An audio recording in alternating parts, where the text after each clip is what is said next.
it's Dell, and today I want to show you how to make this cute little foundation paper piecing pattern. Fun little heart. I'm going to show you all of my tips and tricks, so hopefully you'll get the confidence to be able to make something like this too, and even more complicated as well. So come along and let me show you what I do. Start with prepping our pattern and making sure our machine is set up. First, obviously you want to print out your pattern. For me personally, I like to lay out my pattern, especially if it has multiple pieces, and figure out my colors. I will, for instance, just take a pink marker or blue or whatever color you want to do and just color out. I know that these two are the pink colors that I want to do, and then my background's gonna be white, so I'm just gonna leave it like that. I find this very helpful when I have a pattern that has multiple different colors. Like for example, this parrot that I did, it was really helpful to be able to have that, piece of his wing all colored out so I could focus on which colors and not have to go back and double check and get turned around or whatever. Your machine, you want your stitch length to be between like 1.5 and 2 because you want those seams to be small enough that it helps tear the paper, and you have a lot of seams, so just make sure that that's correct. And then as far as paper goes, I like to use newsprint because you can see through it a lot easier and you can tear it a lot easier compared to copy paper.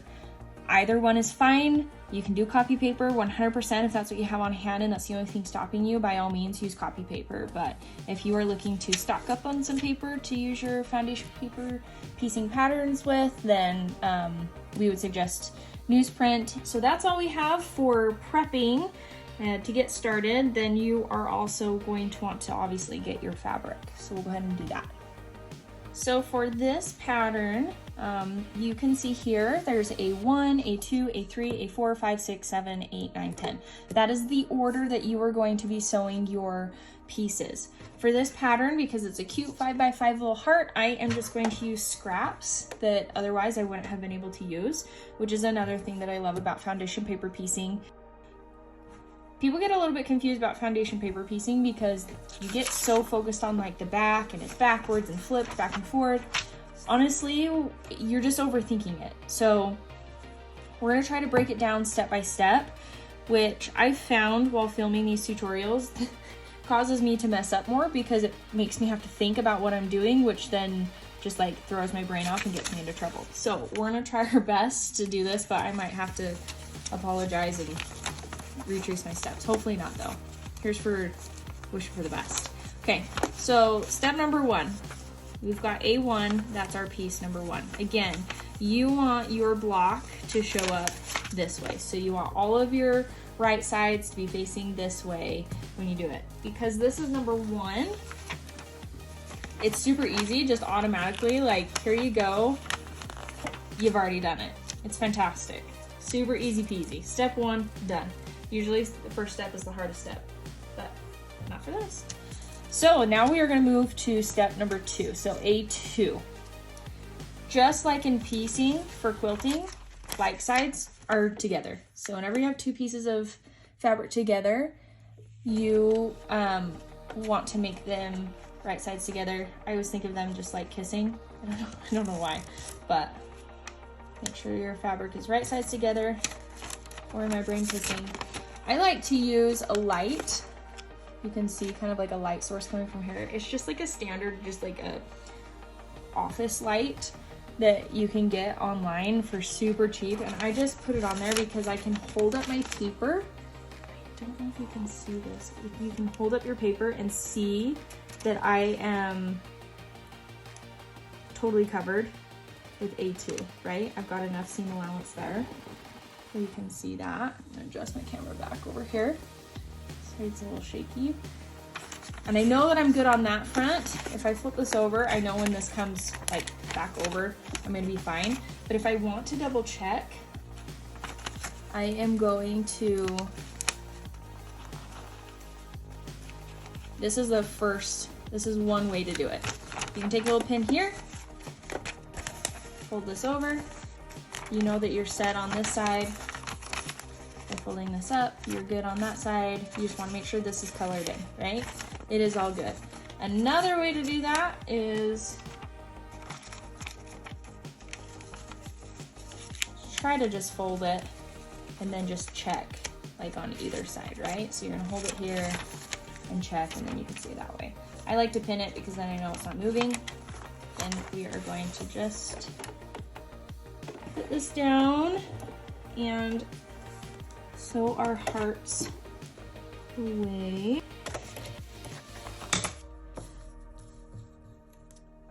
Okay. So for this particular pattern, it's not very complicated. So being exactly spot on doesn't make or break it, but there are some times where you're going to have to piece sections together, and if you're off, that does throw things off. So it's good to try to always make sure that you are on that line, just so that when you open up your heat or block or flip it over, then it is exactly what you anticipated. So we've got this piece right here. I like to press this down,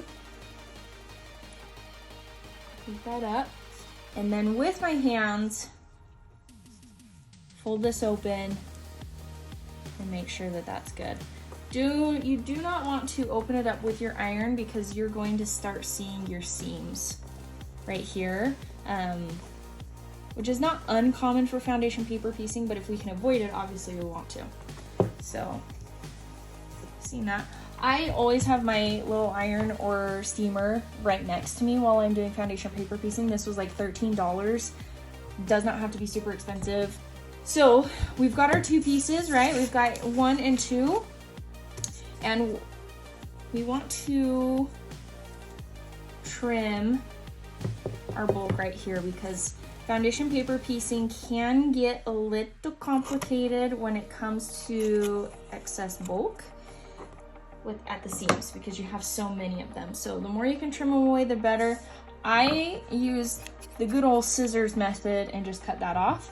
I will show you this next time around the proper way to do it.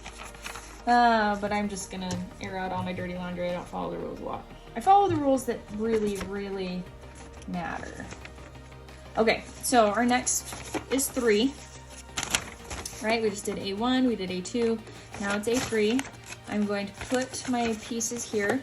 One thing that really helps me, side note, is like if I'm working on this section, I like to have this line closer to me, the line that I'm gonna sew on, so that I can flip my fabric away. It's just easier for me to hold the fabric this way and let gravity help me, rather than hold it this way and have gravity going against me. So like holding it up like this is a lot harder to me than getting all mixed up again, holding it down like this. I hope that makes sense. If not, just ignore what I just said and we're gonna keep moving forward. You wanna make sure that these are tight. These pieces of fabric are tight. If not, then like you might sew it and it's bubbly and you have to unpick it and it's frustrating. So make sure your fabric is tight. I like to hold my fabric like this. Whoop. I like to hold it like this. And then if you see this other side, that way I can kind of pinch my fingers and forefinger to figure out where the edges are between the paper. And also I am, of course, using the light to my advantage as well. So I've got everything going for me. And again, if you're not quite sure, just take that pin across here, flip it over. I'm very confident that this is going to fit. So I'm just gonna lay it down here.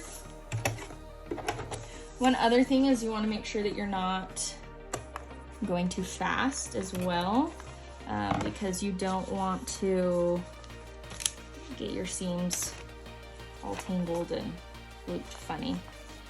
So there we go. We got this section here. Iron this down. Everything settled. Okay, the proper way of trimming your seam allowance here. So we've got this right here. Number one rule, the very number one rule is you do not flip this fabric over the right way before you trim it. You leave it here. Then you're gonna take your pattern. This is the line we just sewed on there. Oh, I did go over a little bit, so I'm gonna pull it off a little. See that I went over, so I'm gonna pull it out a little. fold it down the line, right? You can use this fancy add a quarter ruler. This one has a little lip right there, so it just like grabs right onto there. Or you can just use a normal ruler, just pop it out a quarter so you get that 1/4 inch seam allowance. Take your cutter, go across, and now you are golden. The problem with this method that I find is, okay, that took a lot longer than just grabbing my scissors. And when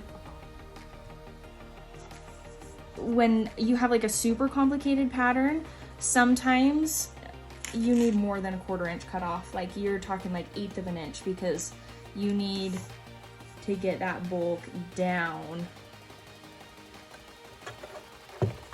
So just keep that in mind. Again, you do you. If you love using the ruler, I'm pretty sure my mom does this all the time. She uses the ruler, then go for it. I mean, there's nothing bad about it.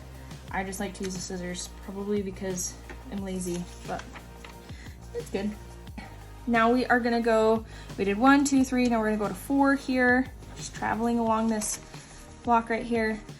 Okay, so this is sometimes too, like if I get a piece that's like really big, I will kind of just like pull this back a little bit so that I know I'm not cutting too much off, and just kind of fold it back and cut along here. You can use this for another heart pattern, just because like if I have another piece of fabric and then I try to match this one up, like the light doesn't show very well, so it's doing me more harm than good. All right, so I've got that matched up. Gonna double check. Yep, I'm good. Everything's fine, so I'm just gonna sew this one. Alrighty, so I think that is like good as far as like going through the motions. I think we've touched on a lot of bits down there. Again, just make sure all of your fabric is flat and like tight there, so that when you're sewing things you're not bubbling. Like if this one was off, you know, you're gonna have like a bubble, and that's not gonna look good. But you can see we're starting to get our little heart here. So I am going to just finish this up a little bit, and then I will come back and talk to you a little bit more about how I finish things off.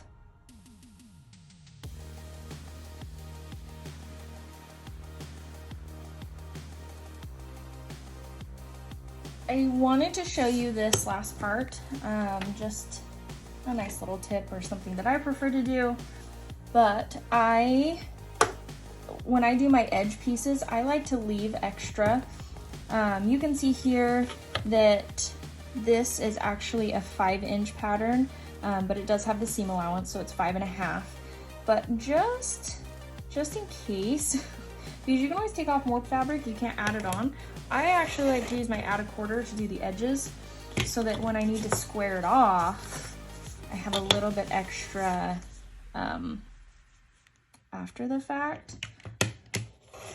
So that one isn't all the way, but again, this is all extra. This is bonus wiggle room. One last one. So we've got that. You ready? Da da da da!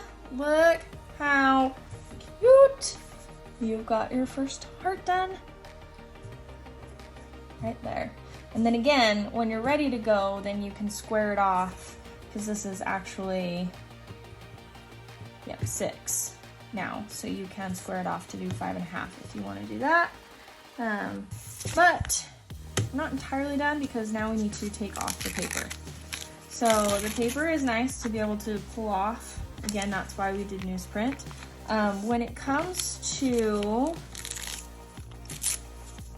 peeling off these little pieces, I like to use my seam ripper to just like to go in and just lift these pieces here to help just tear that paper and keep the seams nice. Whoop. There we go. So As you can imagine, when you get those super complicated pieces or blocks, there's a lot to tear. So the job is not done once you get all the fabric on. You still have to do this last little piece right there. And now you have your foundation paper piecing block. I love it because it's accurate. It's a fun design. You can repeat it over and over and over again. Each one you can do a little different. Like you can change the colors here, and it's a lot easier for me in my mind personally to keep organized because I mean, you just got that block. So again, there's a lot of fun stuff that you can do with these. I love foundation paper piecing because of the variety, accuracy, and intricacy that you really can get away with. Hey, thanks for following along. Look how cute this little guy turned out. I really appreciate you following and watching. If there's anything that I missed, if I confused you about anything, please let me know in the comments below. Feel free to subscribe so you can stay updated when our other tutorials come out.